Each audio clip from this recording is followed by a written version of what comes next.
Business کے لیے نہیں ہے. مجھے پھر میرے سارے سینئرز ہیں جو اپوزیشن کے وکلا ہیں، میں نے ان کو کہا بھی کہ ایسا نہیں کریں. میں نے کہا آرٹیکل 55 سب آرٹیکل 1 پڑھ لیجئے، اس کا جواب آپ کو مل جائے گا. پھر رول 29 ہے جوائنٹ سٹنگ رولز کا. تو یہ تمام کی تمام کوشش ایسی کی گئی کہ کسی طرح یا تو جوائنٹ سیشن نہ ہو. اچھا، اگر جوائنٹ سیشن ان پارلیمانی ہے، نان پارلیمنٹری ہے، ان ڈیموکریٹک ہے، تو 18ویں ترمیم سے آپ نکال دیتے. کانشیسلی جوائنٹ سیشن کو رکھا گیا. یا تو ایسی کوئی بات بتائیے کہ کانسٹیٹیوشن کی کوئی وائلیشن ہوئی ہے. اب جیسے فار ایگزامپل ایک لمبی چوڑی بحث ہوئی اور جس پہ یہ بھی میڈیا میں کہہ دیا گیا کہ جو الیکٹورل ریفارمز ہیں ان کو ہم عدالت میں چیلنج کریں گے. یعنی وہ الیکٹورل ریفارمز جو پاس ہی نہیں ہوئے اس کو آپ چیلنج کرنا چاہتے ہیں تو ضرور چیلنج کیجئے. یعنی آپ نے نہ پڑھنے کی زحمت کی، نہ دیکھنے کی زحمت کی، نہ اب جیسے فار ایگزامپل کسی نے یہ بہت زور سے ایک لمبا چوڑے بیان، ایک نہیں 5-7 لوگوں نے دے دیا کہ اسٹیٹ بینک کی اٹانومی آئی ایم ایف کو بیچ دی گئی ہے. اسٹیٹ بینک کا تو لا انڈر ڈسکشن ہے. جو لا ایکچولی اسٹیٹ بینک کے بل جو پاس ہوا ہے، پتہ ہے کیا بات کرتا ہے؟ وہ اس طرح کی بات کرتا ہے کہ اگر کوئی پینشن ہوگی بینک کے امپلائیز کی تو ان کو اٹیچ نہیں کیا جائے گا. یعنی آپ اس کو اپوز کر رہے ہیں.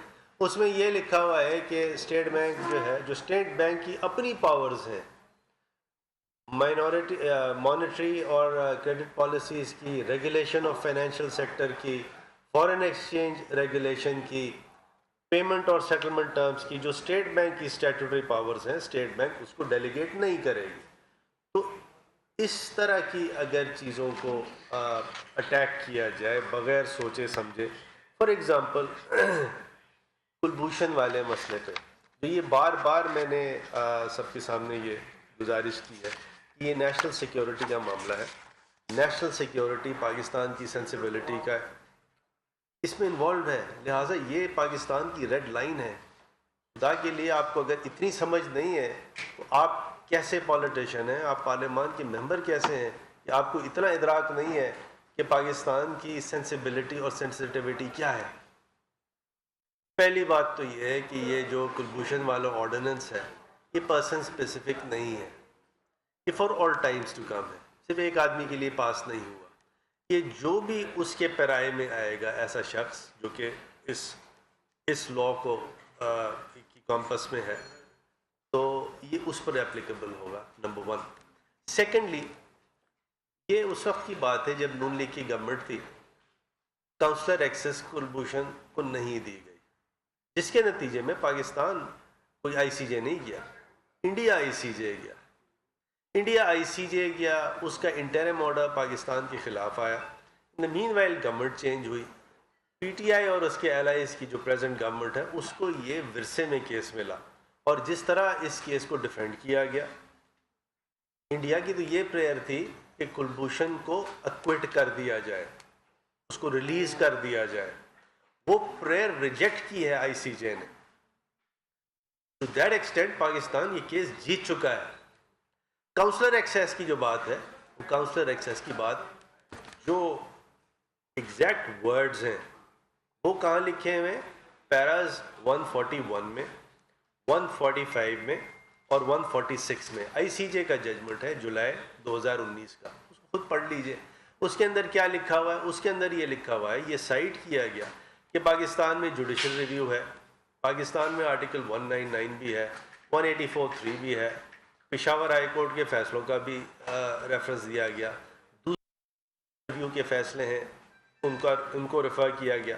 اس کے باوجود آئی سی جے نے کہا کہ نہیں، یہ تمام چیزیں اپنی جگہ پہ ہیں، لیکن ریویو اور ریکنسیڈریشن کرنا، الفاظ ہے، is an obligation of result which must be performed unconditionally by Pakistan.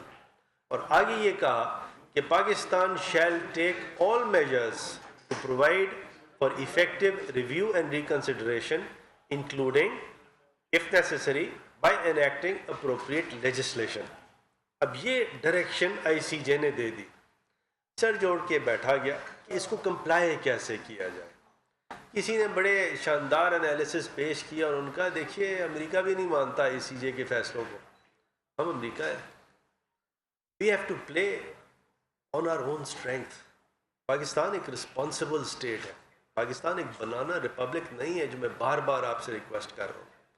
مطلب آپ کیا چاہتے ہیں یہ تمام باتیں کر کے کہ اگر یہ لیجسلیشن نہیں آئے تو انڈیا تیار تھی پاکستان کے خلاف دو چیزیں کرنے کی. بھارت کے ناپاک عزائم تھے کہ پاکستان کے خلاف کنٹیمپٹ فائل کیا جائے جس کو ڈیفائنس کہا جاتا ہے آئی سی جے میں, اور دوسری چیز یہ ہے کہ یونائٹڈ نیشنز کی سیکیورٹی کونسل میں سینکشن لگوایا جائے پاکستان کے خلاف. وہ تمام کی تمام جو بھارت کے ناپاک عزائم تھے ہم نے ان کے ہاتھ کاٹ دیے. اس سے بجائے اس کے کہ آپ اس کو اپریشیٹ کریں, آپ نے اس کو اپنا سیاست کا ایک ٹول بنایا ہوا. تو یا تو آپ کو کسی چیز کی تمیز نہیں ہے, یعنی ان ادر ورڈز تمیز سے مراد مینرز کی بات نہیں کر رہا ہوں, تمیز سے مراد یہ ہے کہ آپ کا ادراک نہیں ہے, آپ کی سمجھ بوجھ نہیں ہے. اور دوسری چیز یہ ہے کہ یا آپ جو چیز لکھی ہوئی ہے اس کو بھی پڑھ کے سمجھ نہیں سکتے. دو باتیں ہو گئی. اور تیسری چیز بڑی خطرناک ہے, وہ یہ ہے کہ آپ سمجھ کے اور جان کے اگر یہ کر رہے ہیں پھر تو بہت پرابلم ہے. پھر تو پاکستان کی جو سینسیبلٹیز ہیں اور ریڈ لائنز ہیں ان کا کوئی آپ کو سیکیورٹی کسی کا کوئی نہ ادراک ہے نہ یو ڈونٹ کیئر. تو میں صرف عوام کے سامنے یہ پیش کر رہا ہوں کہ کتنی غلط اور کتنی ڈس انفارمیشن پھیلانے کی کوشش کی گئی. اب سینسس کی بات کی گئی. سینسس کس نے کی؟ پیپلز پارٹی کا زمانہ تھا, اور این جب ایک خاص سٹیج تھا مردم شماری کا اس وقت پیپلز پارٹی نے اس کو روک دیا. مطلب یہ سینسس جو نہیں کا یہ آپ کو کرانا چاہیے, روک دیا. مطلب یہ سینسس جو 98 کا تھا یہ آپ کو کرانا چاہیے تھا بائی اور بفور 2008. جب نہیں ہوا پیپلز پارٹی کی اس کے بعد جب گورنمنٹ آئی تو اس کو فوراً کرا دینا چاہیے تھا, اسے نہیں کرایا. اور اس کے بعد جب یہ ایک رزلٹ آیا جس کو بڑی زور سے متحدہ قومی موومنٹ پاکستان نے ریجیکٹ بھی کیا, پٹیشن بھی فائل کی, اور یہ اس وقت کی جب گورنمنٹ تھی پی ایم ایل این کی, اس سے کہا کہ اچھا جی آپ ایسا کریں کہ 5% کا آپ ایک آڈٹ کرا دیں. وہ انہوں نے بات ہماری مانی, لیکن اس کے بعد اس کو ریویو کر دیا, ریکال کر دیا, ریکینڈ کر دیا, اپنی باتوں سے آپ پھر گئے اور آپ نے کہا ہم یہ 5% آڈٹ نہیں کرائیں گے. جب نئی حکومت آئی تو اس سے مطالبہ یہی تھا, پورے سندھ کا مطالبہ یہی تھا, چاہے وہ کراچی ہو انٹیریئر سندھ ہو, اس کا مطالبہ یہی تھا کہ یہ دوبارہ سینسس کرایا جائے. بلوچستان کا مطالبہ تھا. اور اب یہ ڈیسیجن لیا جب جا چکا کہ اب یہ آپ کے پاس دو آپشن تھے. ایک آپشن تو یہ تھا کہ آپ کہتے ہیں یہ سینسس کو ہم انویلیڈیٹ کر دیتے ہیں. انویلیڈیٹ کرتے تو اس کے کانسیکوینسز تھے. تو بجائے اس کے کہ آپ اس کو انویلیڈیٹ کریں, ایک safer course in the larger national interest وہ یہ تھا کہ آپ ASAP as soon as possible نیا سینسس کریں. اور یہ نیا سینسس انشاءاللہ اب ہونے جا رہا ہے. کیسے؟ الیکٹرانکلی, ماڈرن ڈیوائسز اس میں یوز ہوں گی. دیکھیں کوئی بھی چیز ہمیشہ 100% نہیں ہوتی ہے, لیکن نیت ایک تو صحیح ہونی چاہیے, اور جو بھی بیسٹ طریقے ہیں ہیں پریکٹسز ہیں ان کو اڈاپٹ کرنا چاہیے. اس کے بعد حیدرآباد یونیورسٹی ہے. مجھے تو واقعی اس بات کی سمجھ نہیں ہے کہ ہمارے بھائی ہیں پیپلز پارٹی والے, وہ یہ کہتے ہیں کہ حیدرآباد میں یونیورسٹی نہیں ہونی چاہیے. مجھے آج تک سمجھ نہیں آیا کیا وجہ ہے اس کی, جبکہ ہمارا یہ موقف ہے کہ سندھ ہو, پورا پاکستان ہو, جگہ جگہ ایجوکیشنل انسٹیٹیوشنز ہوں, یونیورسٹیز ہوں, اور ہر جگہ تعلیم کا ایک معیار ہو اور تعلیمی ادارے ہوں. اس کے ساتھ ساتھ ایک جو اینٹی ریپ اور مسلم لاء کی جو بلز آئے ہیں, دوسرے بلز آئے ہیں, کچھ پہ پارلیمنٹری سیکرٹری صاحبہ اپنا اظہار خیال کریں گی. لیکن میں آپ سے یہاں بیٹھ کے صرف اور صرف یہ بات کروں کہ دیکھیے اگر تو سچ پر آپ بات کریں, فیکچولی آپ بات ایسی رکھیں کہ جو درست ہو, پھر آپ کا یہ رائٹ ہے آپ اس کی تنقید کریں. جس طرح آپ چاہیں تنقید کریں. نمبر 1. سیکنڈلی بعض ریڈ لائنس ہیں, پلیز اس کو دیکھیں اور اس کو پار نہ کریں. Thank you very much. Parliamentary secretary صاحبہ سے میں گزارش کروں گا کہ تھوڑا سا اینٹی ریپ بلز اور مسلم لاء پہ جو امینڈمنٹس آئی ہیں اس پہ تھوڑا سا اپنا اظہار خیال کریں.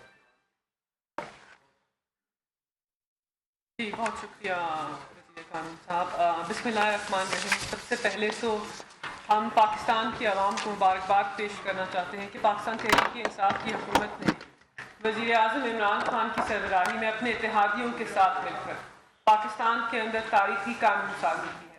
پاکستان تحریک انصاف نے اپنے منشور کے اہم جز کو آگے بڑھایا ہے. ہمارا پاکستان کی عوام کے ساتھ وعدہ تھا کہ ہم ایسی قانون سازی کریں گے اور ایسا نظام عدل جو ہے اس کی سنگ بنیاد رکھیں گے جس کے اندر عام آدمی کے جو حقوق ہیں ان کی پاسداری ہو. پاکستان کے آئین کے اندر جو بنیادی حقوق دیے گئے ہیں ہم نے ان کو آگے بڑھایا ہے. اپوزیشن کی محترم رہنماؤں کو میسج دینا چاہتے ہیں کہ ناقدین کی جو باتیں تھیں اور جتنی قیاس آرائیاں تھیں وہ دم توڑ گئی. جس قسم کی چالیں آپ نے چلیں اور جو شطرنج کا کھیل آپ نے کھیلا اس کے اندر ہم نے آپ کو چیک میٹ کیا ہے. ہم نے حکمت سے وزیر اعظم عمران خان کی سربراہی میں بہترین قانون سازی کی ہے اور پاکستان کی عوام کو دکھایا ہے کہ حکمت سے اور اچھے عزائم کے ساتھ آپ کسی بھی چیلنج کا مقابلہ کر سکتے ہیں. اب میں اینٹی ریپ لاز کے اوپر بات کروں گی. اینٹی ریپ لاز کو ہم پاس کروانے پارلیمان کے اندر لے کر ہی کیوں آئے؟ کیونکہ جو پہلے نظام تھا اس کے اندر سخن تھا, اس کے اندر خلا تھا, اس کے اندر کچھ ایسی پیچیدگیاں تھیں جس کی وجہ سے پاکستان کے بچے, بچیوں اور خواتین کو ریپ اور سیکشل وائلنس کے کیسز کے اندر انصاف نہیں مل رہا تھا. ایک بار پھر وزیر اعظم پاکستان کی جو دورہ سوچ ہے اس کو خراج تحسین پیش کرتے ہیں کہ ان کی ہدایت کے اوپر, ان کی کاوش کے اوپر اور ان کی دورہ سوچ کی وجہ سے آج ہم اس قانون کو پاکستان کے پارلیمان سے پاس کرانے میں کامیاب ہوئے ہیں. ساتھ ساتھ ہمارے ساتھ وزیر قانون بیٹھے ہیں, یہ ہمارے اتحادی ہیں جس محنت سے اور جس بہترین طریقے سے انہوں نے ایک بہت ہی اچھا قانون بنایا. ان کی حکمت عملی جو ہے وہ قابل ستائش ہے. پاکستان تحریک انصاف ان کی مشکور ہے. اب قوانین کے کچھ اہم جو شقیں ہیں اس کے اوپر بات کرنا چاہتے ہیں کہ اینٹی ریپ لاء کے اندر اور کرمنل لاء امینڈمنٹ کے اندر ایسی کون سی چیزیں ہیں جو پہلے پاکستان کے قانون کے اندر نہیں تھی. سب سے پہلے تو ہم جانتے ہیں کہ پاکستان کے اندر ریپ کا جو کنوکشن ریٹ ہے وہ 2% یا 1% سے بھی کم ہے. تو ہم نے خصوصی عدالتوں کا قیام کیا تاکہ جو کیسز کے اندر التوا آتا ہے, جو ڈیلے آتا ہے اس کو ختم کیا جائے اور جو یہ کیسز ہیں یہ فاسٹ ٹریک ہو کر 4 مہینے کے اندر مکمل ہوں اور اپیل کا جو پروسیس ہے وہ بھی 6 مہینے کے اندر ختم ہو جائے. اس کے ساتھ ساتھ ہم نے اس کے اندر 2 اہم چیزیں ڈالی ہیں. سب سے پہلے تو ایک اسپیشل انویسٹیگیشن یونٹ کا قیام کیا ہے. وفاقی حکومت اور صوبائی حکومت ہر ڈسٹرکٹ کے اندر ایک special sexual offences investigation unit کا قیام کریں گے جس کے اندر ٹرینڈ انویسٹیگیٹرز ہوں گے جو سینسٹائز ہوں گے کہ مظلوم کے حقوق کی پاسداری کیسے کرنی ہے. یہ ایک بہت ہی اہم شق ہے. اس سے پہلے انویسٹیگیشن کے اندر سخن تھا. انویسٹیگیشن کے اندر کچھ ایسی چیزیں سامنے آتی تھی جس سے کیس جو ہے وہ مضبوط نہیں ہوتا تھا بلکہ ویک ہوتا تھا. ہم نے اس کو ختم کرنے کے لیے ٹرینڈ انویسٹیگیٹرز کو پاکستان کے نظام عدل کے اندر ڈالا ہے. ساتھ ساتھ ایک اینٹی ریپ کرائسس سیل جو ہے اس کا قیام کیا ہے. Anti rape crisis cell Pakistan کے ہر ڈسٹرکٹ ہیڈ کوارٹر ہسپتال کے اندر قائم ہوگا. اس کے اندر ایک باوقار طریقے سے پاکستان کی بچیوں اور خواتین کی میڈیکو لیگل ایگزامینیشن ہوگی. ڈپٹی کمشنر اس اینٹی ریپ کرائسس سیل کی سربراہی کریں گے. اس کی تعیناتی کے اندر وفاقی حکومت اور صوبائی حکومت کے نمائندے دونوں شامل ہوں گے. اس کے ساتھ ساتھ ہم نے ایک بہت ہی اہم کام کیا ہے کہ دہائیوں سے ایک بہت ہی شرمناک 2 فنگر ٹیسٹ پاکستان کے نظام عدل کے اندر موجود تھا اور شرمناک تھا کہ ریاست کے سارے ادارے اس ٹیسٹ کی اجازت دیتے ہیں. وزیر قانون کی سربراہی میں ہم نے اس ٹیسٹ کو ایبالش کیا اور ساتھ ساتھ ہم نے ایک اور شق بھی ڈال دی جس سے مظلوم کے حقوق کی پاسداری ہوگی کہ خواتین کی کردار کشی کے عمل کو کوئی قانونی حیثیت نہیں دی جائے گی۔ یہ بہت بڑی بات ہے۔ اس سے پہلے خواتین کی کردار کشی کا عمل عدالتوں میں ہوتا تھا اور مظلوم کا ایک ریپ کیس کے اندر دوبارہ ٹرائل ہوتا تھا۔ ہم نے اس شک کو ڈال کر ان کے حقوق کی پاسداری کی اور ان کے حقوق کو مضبوط کیا ہے۔ ساتھ ساتھ ہم نے ایک شک ڈالی ہے کہ جب جب کسی سیکشل افینس کا ٹرائل ہوگا تو اس کو ان کیمرہ رکھا جائے گا، اس کو اوپن ٹرائل نہیں رکھا جائے گا تاکہ خواتین کی جو آئیڈینٹی ہے وہ ڈسکلوز نہ ہو۔ ہم نے اس کے اندر وٹنس اور وکٹم پروٹیکشن کا جو سسٹم ہے اس کو بھی مضبوط کیا ہے کہ جو صوبائی قوانین ہیں ان کو عمل درآمد کیا جائے۔ کچھ ایسے نکات ہیں جو پاکستان کے ہر وکٹم اور وٹنس پروٹیکشن سسٹم کے اندر ہونے چاہیے تاکہ آؤٹ آف کورٹ سیٹلمنٹس کا جو نظام ہے جس کو پاکستان کا نظام عدل پروہیبٹ کرتا ہے وہ آگے نہ بڑھ سکے۔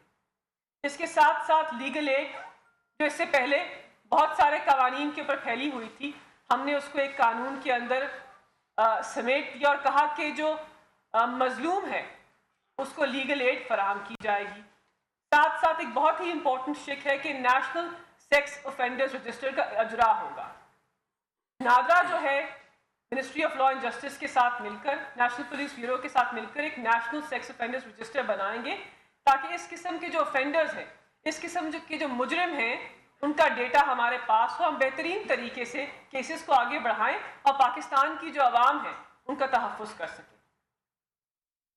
اس کے ساتھ ساتھ ہم نے کرمنل لا امینڈمنٹ کی ہے۔ کرمنل لا امینڈمنٹ کے اندر ایک بہت ہی اہم ایشو ہمارے سامنے آیا تھا کہ جو کیمیکل کیسٹریشن کا عمل ہے اس کے اوپر کاؤنسل آف اسلامک آئیڈیالوجی نے اپنے تحفظات پیش کیے اور کہا کہ یہ غیر اسلامی ہے۔ تو پاکستان تحریک انصاف کی حکومت نے وزیر قانون کی سربراہی کے اندر اس کا مطالعہ کیا اور فیصلہ کیا کہ کیمیکل کیسٹریشن کی شک کو ہم کرمنل لا امینڈمنٹ سے نکال دیں گے، اور آئین کا آرٹیکل 227 بھی یہ کہتا ہے کہ جتنے بھی قوانین پاکستان کے اندر پاس ہوں گے وہ شریعہ قرآن کی روح کے اندر ہوں گے، ایسا کوئی قانون ہم پاس نہیں کر سکتے جو اس کی خلاف ورزی کرے، تو ہم نے اس کو بھی عمل درآمد کرایا اور اس شک کو قانون سے نکال دیا ہے۔ ہم نے 2 اور قوانین پاس کیے ہیں جو اہل تشیع خواتین کے حقوق جو ہیں اس کو بہتر کرتے ہیں، ان کو مضبوط کرتے ہیں۔ مسلم فیملی لاز آرڈیننس کی شک 4 اور 7 کے اندر ترمیم کی ہے اور ان کے جو طلاق کے حقوق ہیں ان کو بہتر کیا ہے، ان کو مضبوط کیا ہے، ان کی وراثت کے اور ملکیت کے حقوق کو بھی بہتر اور مضبوط کیا ہے۔ اور یہ جو ہم ترامیم لے کر آئے ہیں مسلم فیملی لاز آرڈیننس کے اندر، یہ لاہور ہائی کورٹ کے تحریر نامے کی روشنی کے اندر لے کر آئے ہیں۔ تو ایک دفعہ پھر پاکستان تحریک انصاف کی حکومت نے پاکستان کی عوام کو بتا دیا اور یہ پروف بھی کر دیا کہ ہم پاکستان کے سب سے کمزور طبقے کے ساتھ کھڑے ہیں اور خواتین کے حقوق کی پاسداری میں ہم سر فہرست ہیں۔ اس سے پہلے بہت ساری باتیں ہوئیں، بہت ساری باتیں کی گئیں وزیر اعظم عمران خان کے بارے میں، پاکستان تحریک انصاف کی حکومت کے بارے میں، لیکن ہم نے باتوں سے نہیں عمل سے دکھایا ہے کہ قانون سازی میں ہم سر فہرست ہیں، حقوق کی پاسداری میں سر فہرست ہیں، آئین کی بنیادی حقوق کو دینے میں سر فہرست ہیں، اور جتنے بھی ہم نے قوانین پاس کیے ہیں یہ آئین کی بنیادی حقوق کو آگے بڑھاتے ہیں۔ بہت شکریہ۔ کوئی سوال آپ لوگ کا ہو تو راشد عدیب صاحب اے آر وائی سے میں نے کیا یہ روز سنا ہے، قیوم صدیقی صاحب ایک منٹ، قیوم صدیقی صاحب روز سنی ہے کہ کیمیکل کیسٹریشن کو قانون سے نکال دیا گیا۔ ایسے ہی